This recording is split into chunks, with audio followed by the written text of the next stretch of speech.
नमस्कार दोस्तों, मैं आज आपके सामने फिर से हाजिर हूँ। आज की हम नया टॉपिक लेके जिसमें हम केपी एस्ट्रोलॉजी और लाल किताब ज्योतिष के बारे में बात करेंगे।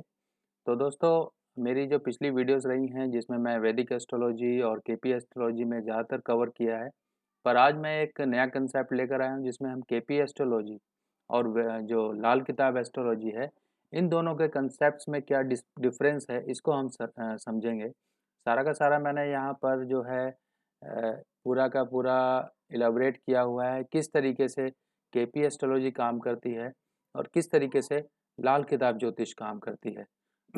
दोनों का काम करने का तरीका अलग अलग है और यहाँ पर सबसे पहले हम समझेंगे।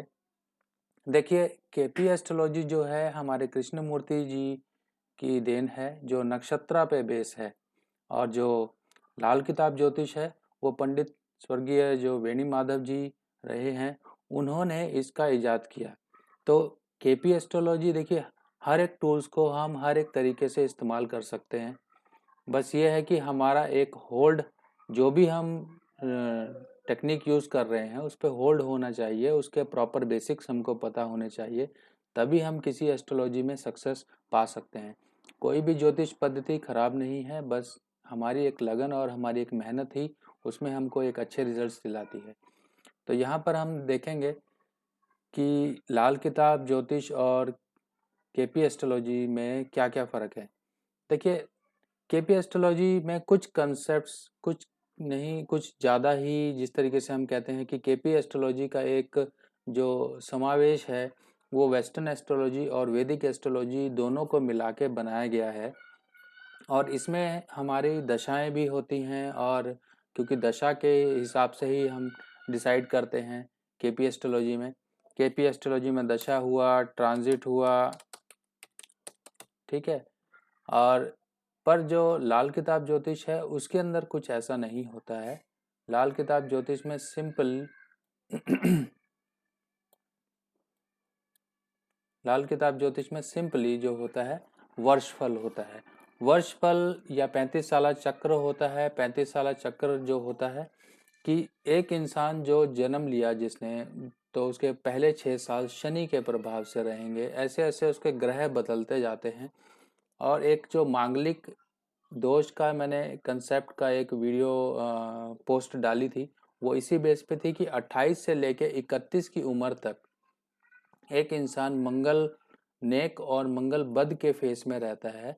तो मंगल नेक जो होता है वो अच्छा मंगल होता है, मंगल बद यानी कि प्रॉब्लम वाला होता है, जिसकी वजह से जो 28 से 30 की जो उम्र होती है उस फेस में अगर कोई मांगलिक होता है तो उसके बहुत ज़्यादा मैरिज पॉसिबिलिटीज के चांसेस होते हैं, क्योंकि उस टाइम पर वो नेटिव एक अच्छे मंगल के प्रभाव में होता है, जिस वजह से उसकी मैरिज हो जाती है। तो यहाँ पर जो होता है कोई दशा नहीं होती है लाल किताब में, और इसमें 35 साल चक्र है या वर्षफल है। 35 साल चक्र तो आपने समझ लिया कि 35 साल तक कुछ ग्रहों का असर रहता है। फिर 35 साल बाद फिर वो वहीं से शुरू होता है जहाँ से उसने बर्थ से अपना, जैसे पहले एक 6 साल, 1 से लेकर 6 साल तक शनि के फेस में रहा, 35 साल के बाद वो फिर दोबारा उसी फेस में आएगा जहाँ से शुरू हुआ था, यानी कि बर्थ से शुरू हुआ, 35 साल तक चला, 35 के बाद फिर वो 36वें साल पे फिर वो शनि के फेस में आएगा। ऐसे ऐसे करके ये चक्र चलता रहता है। और लाल किताब में वर्षफल देखा जाता है। वर्षफल यानी कि एनुअल हॉरोस्कोप, यानी कि हर साल जो है आपका वर्षफल चेंज होता है, और वर्षफल में आए हुए खराब ग्रह ही हमारी जो है रिजल्ट को डिसाइड करते हैं कि रिजल्ट खराब होंगे, अच्छे होंगे, क्या होंगे। तो किस तरीके से होता है ये एग्जाम्पल के तौर पे समझिए कि मान लीजिए नेटिव की उम्र 21 ईयर्स है, और 21 ईयर्स में अब हमने देखना है कि उसके बर्थ चार्ट में 12th हाउस, जो फर्स्ट हाउस का ग्रह है, वो कोई है कि नहीं। अगर होगा तो फर्स्ट हाउस का ग्रह जो है 12th हाउस में चला जाएगा, सेकंड हाउस का ग्रह सेकंड हाउस में चल रहेगा, थर्ड का 8th में चला जाएगा, फोर्थ का 5th में चला जाएगा। ऐसे ऐसे करके ये ग्रह रोटेट होंगे। 22वें साल का जो वर्षफल आएगा, वर्षफल कैसे आएगा, बर्थडे टू बर्थडे, ठीक है। अगर मई में उसका जन्म बर्थडे आ रहा है तो मई में वो 22 साल का हुआ, और 22 साल में उसकी कुंडली के हिसाब से हम देखेंगे कि उसकी कुंडली में पहले घर में कौन सा ग्रह था, उसकी बर्थ चार्ट को देखेंगे। बर्थ चार्ट में यानी कि पहले घर में जो भी ग्रह था वो 10th हाउस में चला गया, सेकंड हाउस का जो ग्रह था वो 12th हाउस में चला गया, 8th हाउस का जो ग्रह था वो सेकंड में चला गया। जिस ग्रह हाउस में कोई प्लेनेट नहीं है उसको हम छोड़ देंगे, पर जिस भी हाउस में प्लेनेट होगा उसको हम शिफ्ट करके ऐसे ऐसे रिस्पेक्टिव हाउसेज में ले जाएंगे। ठीक है, अब ये तो हो गया एक साल को चलाने वाला, यानी कि एक साल का हमने रिजल्ट चेक कर लिया। अभी हम इसमें मंथली कैसे चेक करेंगे, मंथ का क्या रिजल्ट रहेगा। मंथ के लिए हमको सन को मूव करना पड़ेगा, सन को हम लेकर आ जाएंगे सीधा फर्स्ट हाउस में, और उसके बाद के जो प्लैनेट हैं एज इट इज जो हमारे वर्षफल में निकले हैं उनको हम उसी तरीके से प्लेस कर देंगे जैसे यहाँ पे दिए हुए हैं। जैसे कि मान लीजिए सन को हमने फर्स्ट हाउस में लेकर आ गए, उसके बाद सन के आगे सेकंड हाउस में कोई प्लैनेट था, अगर था तो वो 12th हाउस में चला जाएगा, अगर वो थर्ड में था तो वो 8th में चला जाएगा। ऐसे ऐसे करके एक मंथली चार्ट आपके सामने आ जाएगा। तो मंथली चार्ट से आप प्रॉपर स्पेसिफिक मंथ को भी देख सकते हैं। देखिए मंथ देख सकते हैं, हम डेज देख सकते हैं, आवर्स देख सकते हैं, मिनट्स देख सकते हैं। उन सब की एक कैलकुलेशन होती है, जैसे सन हो गया, मून हो गया, इस तरीके से हम प्लैनेट्स को चलाते हैं और मंथ, ईयर और जो आवर्स, मिनट्स को भी हम देख सकते हैं। अब केपी एस्ट्रोलॉजी में कारक प्लैनेट को हमने ज़्यादा इम्पोर्टेंस दी है कि कारकाज को देखा जाएगा और साथ में उन प्लैनेट के क्या सिग्निफिकेशन निकल के आ रहे हैं कि वो हाउस कौन से हाउस को ऑक्यूपाई कर रहा है, कौन से हाउस का लॉर्ड है और वो कौन कौन से नक्षत्र में है, सब लॉर्ड क्या है, ये सारा का सारा उस देख कर उसके बाद हम डिसाइड करते हैं उसके स्पेसिफिक जो सिग्निफिकेशंस जो निकल कर आते हैं।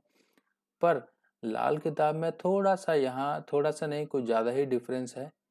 ये चीज़ कैसे समझी जाती है कि फर्स्ट हाउस जो है वो सन का है, सेकंड हाउस बृहस्पति का है, थर्ड मंगल का है, फोर्थ चंद्र का है, फिफ्थ बृहस्पति का है, सिक्स्थ हाउस केतु का है, seventh house mercury and Venus का है, एट्थ हाउस जो है मंगल और शनि का है, नाइन्थ बृहस्पति का है, 10th शनि का है, बृहस्पति। इस तरीके से अगर हमने सिक्स्थ हाउस को पाताल माना तो 12th हाउस को हमने आकाश माना।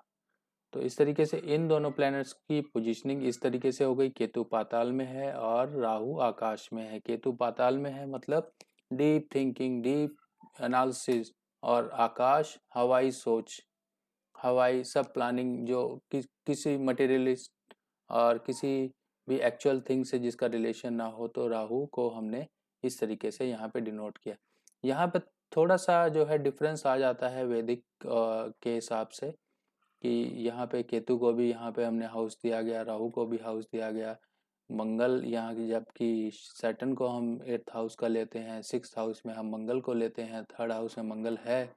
ये कारकाज होते हैं पर यहाँ पर ये पक्के घर कहलाए गए हैं। अब प्लैनेट्स यहाँ पर होंगे, अपने अपने घरों में होंगे या अपने घरों से कोई संबंध बनाएंगे तो वो एक स्ट्रेंथ गेन करते हुए मिलेंगे। ये है केपी के सिग्निफिकेटर। देखिए सबसे पहले प्लैनेट है, प्लैनेट के बाद नक्षत्र है, नक्षत्र के बाद सब लॉर्ड है। तो यहाँ पर जो सिग्निफिकेशन निकल के आई उसकी फिफ्थ हाउस, फर्स्ट हाउस, और मून की सिग्निफिकेशन निकल के आई fourth house, second house, 11th house, 12th house. ये किस तरीके से निकलती हैं कि जो प्लैनेट जहाँ पर बैठा होगा भाव चार्ट में और जिस राशि का स्वामी होगा और जिन जिन राशियों का स्वामी होगा वो हाउसेस को वो सिग्निफाई करेगा, यानी कि जिन हाउसेस को सिग्निफाई करेगा उन हाउसेस के रिजल्ट अपने नक्षत्र और सबलॉर्ड के थ्रू वो देगा। तो केपी में ये डिफरेंस आ जाता है। और जो अपना लाल किताब है वहाँ पर हम समझ ही गए हैं कि हाउसेस को किस तरीके से यहाँ पर प्लैनेट्स गवर्न करते हैं और यहीं से वो हाउसेस के रिजल्ट को भी डिसाइड करते हैं। अब यहाँ पर केपी में नक्षत्र को सबसे ज़्यादा इम्पोर्टेंस दी गई है, नक्षत्र लेवल पे दिया गया। नक्षत्र के आगे सब डिविजन्स ऑफ दी उसके नक्षत्र की 9 पार्ट में करके उसको सब लॉट किया गया है। तो ये केपी में ये डिफरेंस हो गया। और यहाँ पर लाल किताब में प्लैनेट होंगे यानी कि ग्रह होंगे, मसनूई ग्रह होंगे, वर्षफल होगा, 35 साला चक्र होगा। इस तरह से यहाँ पे रिजल्ट को डिसाइड करते हैं। केपी एस्ट्रोलॉजी में कंजंक्शन डिग्री वाइज को देखा जाता है कि डिग्रीज कौन सी हैं वहाँ पे। कंजंक्शन अगर विद इन वो 5 डिग्रीज के ऑब्स में होगा तो वो कंजंक्शन कहलाएगा। एस्पेक्ट क्या होंगे, एस्पेक्ट भी डिग्री वाइज से लिए जाते हैं, सेक्सटाइल, स्क्वायर और ये सारे के सारे जितने भी एस्पेक्ट हैं वो डिग्री वाइज लिए जाते हैं। और यहाँ पर जो एस्पेक्ट होंगे लाल किताब में वो वैदिक से भी अलग होंगे, यानी कि उनका आपको रिलेशन कहीं भी नहीं दिखाई देगा, ना वैदिक से दिखाई देगा ना केपी से दिखाई देगा, पर कुछ बेस उनका वैदिक से जरूर रिलेट होगा। केपी में क्या होगा, प्लैनेट्स होंगे ही, मसनूई ग्रह होंगे। मसनूई ग्रह कैसे होते हैं कि मान लीजिए आप दो कलर को मिलाते हैं, अगर आपने ब्लू को मिलाया और येलो को मिलाया तो वो ग्रीन बनेगा। इस तरीके से दो प्लैनेट जब आपस में मिलेंगे तो एक थर्ड प्लैनेट की एनर्जी को जन्म देंगे। जिस तरीके से अभी मैं आपको यहाँ पे समझाऊंगा किस तरीके से ये एक दो प्लैनेट मिलके एक तीसरे प्लैनेट को जन्म देते हैं। यहाँ पर हम मसनूई ग्रह देखेंगे लाल किताब में, वर्षफल देखेंगे, 35 साला चक्र देखेंगे कि रिजल्ट निकालने के लिए कि लाल किताब में रिजल्ट निकालना है, किसी स्पेसिफिक रिजल्ट को हमने देखना है। अगर हेल्थ को ही देखना है तो हमने ये देखना है कि 8th हाउस क्या है, 6th हाउस क्या है और कौन से प्लैनेट मसनूई ग्रह बन रहे हैं, कौन से यहाँ पे टक्कर वगैरह की इस तरह की पोजीशनिंग आ रही है यहाँ पे। तो रेमेडीज़ जो होती हैं केपी एस्ट्रोलॉजी में वो वैदिक एस्ट्रोलॉजी के थ्रू ही होती हैं। जैसे कि वैदिक एस्ट्रोलॉजी में हमारी रेमेडीज़ होती हैं कि कोई ग्रह अगर प्रॉब्लम कर रहा है या फिर यहाँ पर हम सिग्निफिकेटर्स को लेके चलते हैं कि अगर कोई ग्रह डिनाई कर रहा है किसी चीज़ को या प्रॉब्लम कर रहा है, 6 से 12 हाउसेस को सिग्निफाई कर रहा है और डिनाइल हाउसेस को अगर सिग्निफाई कर रहा है तो हम उसको अपीज़ करने के लिए उनकी रेमेडीज़ करते हैं। अगर हेल्थ के इश्यूज़ हैं तो उस प्लैनेट जो प्लैनेट 6 8 हाउसेस या 12th हाउसेस को सिग्निफाई कर रहा है उसकी रेमेडीज़ हम कर सकते हैं पैसिफाई करने के लिए। यहाँ पर जो रेमेडीज़ होती हैं स्पेसिफिक रेमेडीज़ होती हैं कि किसी ग्रह की हम रेमेडीज़ कर सकते हैं और किसी ग्रह की, यहाँ पर लाल किताब में यही एक डिफरेंस है कि हम किसी ग्रह की रेमेडी कर पाते हैं और किसी ग्रह की रेमेडीज़ नहीं कर पाते हैं। तो वो जिन ग्रहों की हम रेमेडीज नहीं कर पाते हैं उसके लिए हम क्या करते हैं, उस ग्रह को स्ट्रेंथन करने के लिए या पैसिफाई करने के लिए हम अल्टरनेट प्लेनेट की मदद लेते हैं। जैसे अगर हमने शनि को पैसिफाई करना है तो हम उसके राहु केतु की रेमेडीज करेंगे। अगर हमने सूर्य को स्ट्रेंथन करना है या बृहस्पति को हमने सही करना है तो उनकी स्पेसिफिक चीज़ों को हम अच्छी जगह पे लेके जाएंगे। जैसे कि यहाँ पर पहले मैं आपको ये कंसेप्ट बता दूं कि लाल किताब में जो है स्पेसिफिकली 4 9 14 जो तिथियां होती हैं, चतुर्थी, नवमी और चतुर्दशी, इन तिथियों को रेमेडीज नहीं की जाती हैं और जो भी रेमेडी की जाती है वो डे टाइम में की जाती हैं। डे टाइम में यानी कि सूर्य पक्की दोपहर जिसे हम कहते हैं, सूर्य जब बिल्कुल तेज रूप में होता है, जैसे 12 बजे से लेके 1 बजे का जो टाइम होता है, ये रेमेडी के लिए बहुत ही बेस्ट लाल किताब में बताया गया है। यहाँ पर हमने देखिए रेमेडीज को समझना है कि रेमेडी कैसे करनी है। पहले घर की अगर कोई रेमेडी हमें करनी है तो हमें गले में वो चीज़ पहननी होगी। जैसे मान लीजिए हमने पहले घर में बृहस्पति का रिजल्ट लेना है तो बृहस्पति से संबंधित चीज़ें यानी कि पीली चीज़ या सोने की चीज़ वो हमें गले में पहननी होगी। दूसरे घर की जो चीज़ें होंगी वो धर्म स्थान यानी कि मंदिर वगैरह में हम रखेंगे। अब मान लीजिए बृहस्पति 8th हाउस में है और वहाँ पे खराब रिजल्ट दे रहा है तो उससे संबंधित चीज़ें यानी कि चने की दाल, हल्दी या पीली चीज़ों को हम धर्म स्थान में रखेंगे, जिससे बृहस्पति का जो रिजल्ट है वो 2nd हाउस से एसोसिएट होगा और वहाँ से वो शुभ रिजल्ट उसको मिलेंगे। तीसरे घर की चीज़ें जो होंगी धातु या नग हाथ में पहनी जाएंगी। चौथे घर की चीज़ों को बहते पानी में हमने प्रवाह करना होगा क्योंकि 4th हाउस को हम माता का घर भी बोलते हैं और 4th हाउस से जितनी भी बहने वाली नदियां नहरें हैं वो देखी जाती हैं। 5वें घर में अगर रिजल्ट को हमने करना है तो यहाँ पे स्कूल में स्थापित करना होगा स्कूल की चारदीवारी के आसपास। छठे घर में के लिए हमें कुएं में गिराना होगा, क्योंकि वो कुएं का वो है सिग्निफाई करता है। छठे घर में अगर कोई प्लेनेट अगर प्रॉब्लम कर रहा है, या फिर हमने किसी प्लेनेट को छठे घर में स्थापित करना है, जैसे मंगल को ही स्थापित करना है या फिर केतु को स्थापित करना है, तो उससे संबंधित चीज़ों को हम केतु में गिराएंगे, उसमें कुएं में गिराएंगे। सप्तम घर में जमीन में दबाएंगे। अगर मान लीजिए हमने शुक्र को 7th हाउस में स्थापित करना है, तो जमीन में दबानी होंगी चीज़ें, ठीक है। अष्टम घर की जो चीज़ें हैं वो शमशान भूमि में दबाई जाएंगे। मान लीजिए कि अष्टम घर में केतु आ गया या राहु आ गया वर्चुअल में, तो वो वहाँ पे बहुत प्रॉब्लम दे रहा है। तो उस समय पे उस ग्रह की चीज़ को वहाँ पर दबाने से वो चीज़ शांत हो जाएगी। शनि का रिजल्ट अगर हमने दबाना है, तो हमने काली चीज़ों को शमशान की चीज़ों भूमि के आसपास दबाना है। नवम भाव की चीज़ों को धर्मस्थान या शरीर पे पहना जाता है। दशम के लिए पिता को दिया जाता है, सरकारी भवन की छाया में दबाया जाता है। एकादश का जो प्लेनेट होगा उसके हिसाब से हम रेमेडी करेंगे। अपने घर की छत पे जो द्वादश का रिजल्ट लेने के लिए किया जाता है कि मान लीजिए कि शुक्र का रिजल्ट 12th हाउस में अच्छा होगा, तो शुक्र संबंधित चीज़ें हम घर की छत पे रखेंगे। घर की छत पे टॉप फ्लोर पे रख के मान लीजिए एक मैरिज का उपाय किया जाता है कि शुक्र को 12th हाउस में लेकर आना होता है। तो उसके लिए क्या करते हैं, मिश्री या मीठी चीज़ों को छत पर जो है किसी वजन के नीचे दबाया जाता है। ये 12th हाउस में शुक्र का रिजल्ट लेने के लिए होता है, मैरिज का एक उपाय होता है। अब केपी एस्ट्रोलॉजी में फॉर्चूना को इम्पोर्टेंस दी जाती है। फॉर्चूना जो एक साइन लॉर्ड होता है, जिसमें एक डिग्रीज का सारा लेना देना होता है। पर लाल किताब में अव्वल ग्रह कौन सा होता है, जो अपनी राशि में हो, अपने घर में हो, अच्छे ग्रहों का एस्पेक्ट पड़ रहा हो। बिल मुकाबिल ग्रह जिसे हम कहते हैं, या उच्च ग्रह अगर होगा तो अपने ही राशि में होगा, अपने घर में होगा। इस तरीके से हम यहाँ पर लाल किताब में थोड़ा सा इन ग्रहों का डिफरेंस हो जाता है। केपी एस्ट्रोलॉजी में राहु केतु की जो सिग्निफिकेशंस होती हैं वो उनको लेने का तरीका ही अलग होता है कि वहाँ पे वो कौन से घर में प्लेस्ड है, कौन सी राशि में प्लेस्ड है, कौन से उसको एस्पेक्ट पड़ रहे हैं, किसी के साथ कंजंक्शन है कि नहीं। ये सारा कुछ देखने के बाद उसकी सिग्निफिकेशन निकलती है राहु और केतु की।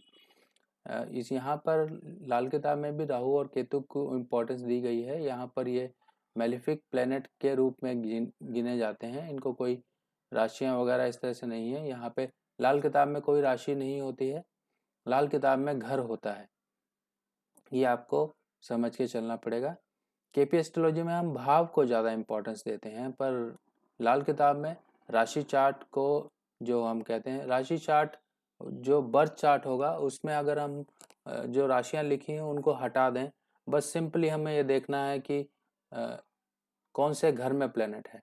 यहाँ पे हमें घर को इम्पोर्टेंस दी गई है राशि चार्ट के, और प्लेसमेंट ऑफ द प्लेस जो प्लेनेट होंगे उस हिसाब से रिजल्ट देंगे। एस्पेक्ट केपी एस्ट्रोलॉजी में कैसे होता है कि क्या डिग्रीज हैं, वो डिग्रीज के हिसाब से कौन सी एस्पेक्ट बना रहा है, सेक्सटाइल बना रहा है, अपोजिशन बना रहा है, कंजंक्शन बना रहा है। इस तरीके से हम केपी एस्ट्रोलॉजी में किसी भी एस्पेक्ट को डिफाइन करते हैं। पर लाल किताब में थोड़ा सा डिफरेंस है, ज़्यादा ही डिफरेंस है। कि एक डिफरेंस तो यहाँ पे बिल्कुल सिमिलर है कि फर्स्ट और सेवंथ एस्पेक्ट तो वैदिक में भी लिए जाते हैं और यहाँ पर लाल किताब में भी लिए जाते हैं। अब यहाँ पर क्या डिफरेंस है, एस्पेक्ट कैसे करेंगे प्लैनेट। छठा घर जो है वो 12th हाउस को देखेगा, तीसरा घर जो है 9वें घर को देखेगा, चौथा घर 10वें को देखेगा, पांचवा घर 11वें को देखेगा, आठवां घर दूसरे को देखेगा, और 6-8 घर के जो प्लैनेट होंगे आपस में टक्कर क्रिएट करेंगे, यानी कि क्लैश होगा इन दोनों प्लैनेट के बीच में। अब मान लीजिए कि 8वें घर में कोई प्लैनेट है मेलेफिक, शनि है मान लीजिए, तो वो सेकंड हाउस पे एस्पेक्ट डाल रहा है। तो इसमें क्या रिजल्ट आएगा कि वो सेकंड हाउस फाइनेंस का भी हाउस है, हमारे खाने पीने का भी हाउस है। ये फाइनेंशियल स्टेबिलिटी को खराब करेगा, सटन 8 में आ जाएगा तो हेल्थ में कुछ ना कुछ प्रॉब्लम करेगा। इस तरीके से हम रिजल्ट को देखेंगे। मान लीजिए कि यहाँ पे जो है अच्छे प्लैनेट का आपस में वो कनेक्शन बन रहा है। मान लीजिए थर्ड हाउस में जुपिटर है और नाइन्थ हाउस में सन है, तो ये दोनों प्लैनेट आपस में एक तरह से दोस्ती का एक कंजंक्शन और एस्पेक्ट आपस में बनाएंगे। यहाँ पे मसनूई ग्रह होते हैं, जो मैंने आपको बताया अभी ऊपर पोस्ट में कि मसनूई ग्रह कैसे बनेंगे। सूर्य और शनि जो है वो राहु नीच बनेगा, यानी कि दो प्लैनेट आपस में मिले और एक राहु नीच की उन्होंने फॉर्मेशन बना दी। अब जो है शनि प्लस अगर केतु आपस में कंजंक्ट होंगे तो वो केतु बनाएंगे, केतु यानी कि अच्छा केतु, उच्च का केतु बनाएंगे।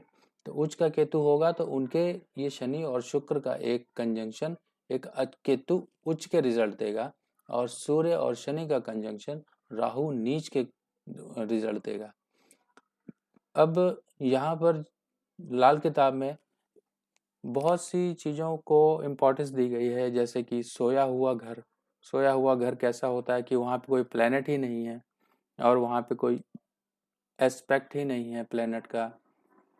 एस्पेक्ट हम इसी तरीके से लेंगे जो यहाँ पे मैंने मेंशन किए हैं कि 6, 12, 3, 9, 4 चौथा घर 10वें को देखेगा, 5वां 11वें को देखेगा, 8वां दूसरे को देखेगा। इस तरीके से अगर कोई वहाँ पर प्लेनेट ही नहीं है और किसी भी प्लेनेट का एस्पेक्ट ही नहीं है तो वो घर सोया हुआ घर मानेंगे। सोया हुआ घर क्या होगा, उससे रिजल्ट हम एक्सपेक्ट नहीं कर सकते हैं। आ गए तो ठीक है, नहीं तो ऐसा ही रहता है।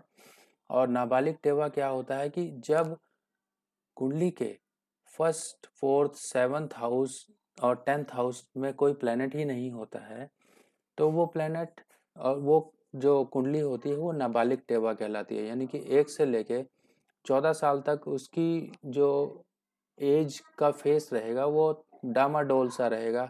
हेल्थ की प्रॉब्लम्स हो सकती हैं कोई ना कोई, यानी कि कोई शक्की टाइप की उसकी एक लाइफ रहती है। अब कुर्बानी के बकरे क्या है, यहाँ पर देखिए लाल किताब में कुर्बानी के बकरे भी दर्शाए गए हैं कि अगर किसी प्लेनेट को कोई प्रॉब्लम होती है, कोई भी प्लेनेट बुरी स्थिति में आ गया है, तो वो रिजल्ट कैसे देगा। अब कुर्बानी के बकरे के लिए शनि ने अपने एजेंट रखे हैं राहु और केतु।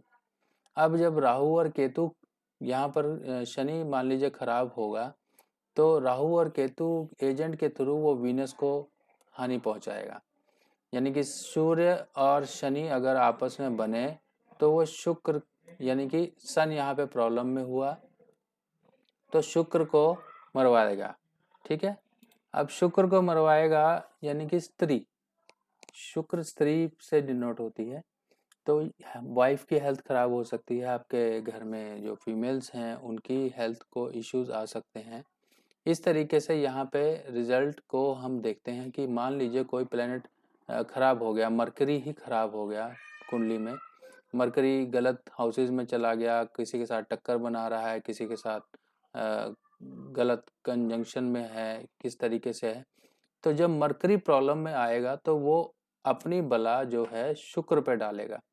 तो शुक्र यहाँ पर अफ्लिक्ट होगा, यानी कि मरकरी अफ्लिक्ट होगा और शुक्र भी अफ्लिक्ट होगा। तो एक प्लेनेट दूसरे प्लेनेट के साथ जुड़े होने की वजह से दो प्लेनेट पे इफेक्ट आएगा, पर मेजर इफेक्ट उस प्लेनेट पे कम आएगा जो अफ्लिक्टेड है, उसके ऑपोजिट उस प्लेनेट पे आएगा जो उसके लिए कुर्बानी का बकरा है। तो दोस्तों आपने काफ़ी कुछ सीखा आज की इस पोस्ट में, और अगर कोई आपको क्वारी रहती है और आप कुछ और जानना चाहते हैं तो आप बेझिझक कमेंट करिए और कुछ जानने की कोशिश करिए। मैं भी आपके लिए आंसर के लिए तत्पर रहूँगा, और आपके कमेंट्स आएंगे, आपके फीडबैक आएंगे, उससे भी मेरा कॉन्फिडेंस बढ़ेगा, थोड़ा मोटिवेशन मिलेगा, ताकि मैं आपके लिए और पोस्ट लेकर आता रहूँ। और आपसे सजेशन मिलेंगे, उस हिसाब से मैं और अच्छी पोस्टें भी बनाऊंगा आपके लिए, ताकि इन्फॉर्मेशन आपको मिलती रहे। आप जुड़े हैं मुझसे तो आपको बेनिफिट मिलता रहे। तो आज के लिए इतना ही, पर जाते जाते मैं आपसे रिक्वेस्ट करूंगा जुड़े रहिए और ऐसे ही प्यार देते रहिए, ताकि मैं आपके लिए ऐसे ही इन्फॉर्मेशन सर्व करता रहूं। तब तक के लिए धन्यवाद।